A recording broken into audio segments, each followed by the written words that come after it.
So far, ito yung pinakamalawak na indoor playground with cafe na napuntahan namin dito sa Manila. So welcome back for another episode of Jumanji Family Adventures at dito nga kami napadpad ngayon sa Cheeky Monkeys located at 2nd floor MetLife Mall, Pasay City. Axel ka!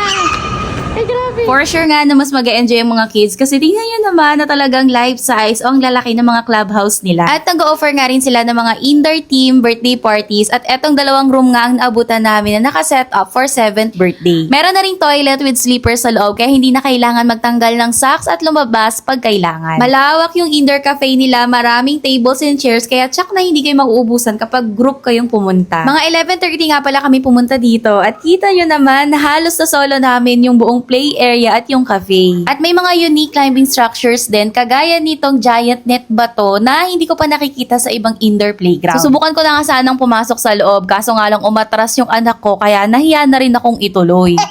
Pero meron naman palang ibang daanan dito sa baba kaso nung chinek ko mukhang hindi tayo kasya mga mima. Marami rin dito mga obstacles for big kids and for adults na rin siguro kasi itong mister ko medyo nahirapan din gawin. Maganda nga sanang i-gatekeep itong play area na to lalo na kung ayaw mong paglaruin yung mga anak mo sa masyadong crowded na playground. Pero hindi ko lang masyadong sure kapag weekend dahil weekdays kaming pumunta at medyo maaga-aga pa. Pero sa bagay, yung K na indoor playground kahit anong oras at kahit anong araw pa ata laging puno ng mga bata. At yung 650 pesos pala na only play yung in-avail namin. At nung after lunch nga buti naman nadagdagan ng mga bata at nagkaroon na nga ng mga kalaro itong anak ko. Kaya buti lang talaga wala kaming pera para arkilahin yung buong playground na ito dahil hindi pala masaya ang maglaro mag-isa. Oo nga pala, panalong-panalo nga rin ito sa dami ng slides sa pagpipilian ng mga bagets. Alam na alam talaga nila na ang mga kids ay slide is life kaya dito wala talagang magpipilahan at walang mag-aagawan sa mga slides. Kaya sa mga slides pa lang, for sure naka-ROI na nga agad itong si Axel. At nung medyo pagod na nga si Axel sa kakaslide niya, dito naman kami sa may clubhouse pumunta. Dito kasi medyo light lang yung paglalaro nila dahil nandito nga yung mga pretend toys kagaya ng marketplace, pretend kitchen, bedroom, and living room at marami pang iba. At dahil nga medyo na-solo namin yung place, nakapaglaro pa kami ng hide and seek, kita mo yan. At hindi ko nga alam kung saan kumukuha ng energy itong anak ko at plano ko na ngang baguhin yung vitamins niya kasi nasobrahan na ata sa ligalig.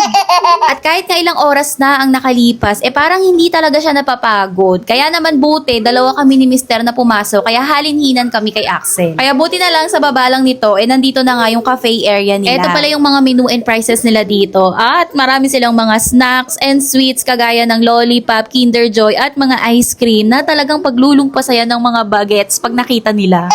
At dahil nga may kailangan akong tapusing script, kaya naman ako muna yung nagpahinga habang naglalaro pa itong mag-ama ko. Bantay sarado ko rin naman sila dahil sa likod ko lang is yung toddler area. Dito pwedeng maglaro yung mga 3 years old below para hindi na nila kailangan makipagbardagulan sa mga big kids sa labas. At eto rin pala yung mga pwede nilang laruin sa loob ng toddler area at meron silang sariling trampoline at meron din silang sariling slides. Oo nga pala, bago ko makalimutan mga mommies, please don't forget to bring your own socks kasi medyo may kamahalan yung mga medyas nila dito. I-flash ko na rin yung updated rates nila sa 2 branch nila dito sa Manila. Alam ko meron silang summer fever promo pero hindi ko lang sure kung available pa yon hanggang ngayon. Oo nga pala mga mommies, wag nyo rin kalimutan na magdala ng maraming water for kids lalo na kapag naka-only place sila. Kasi tong anak ko, 330 ml na yung dala namin pero hindi pa nga siya tapos maglaro naubos na niyang agad. O diba, talagang pupuntahan niya lang itong upuan ko para uminom ng tubig and then back to play ulit.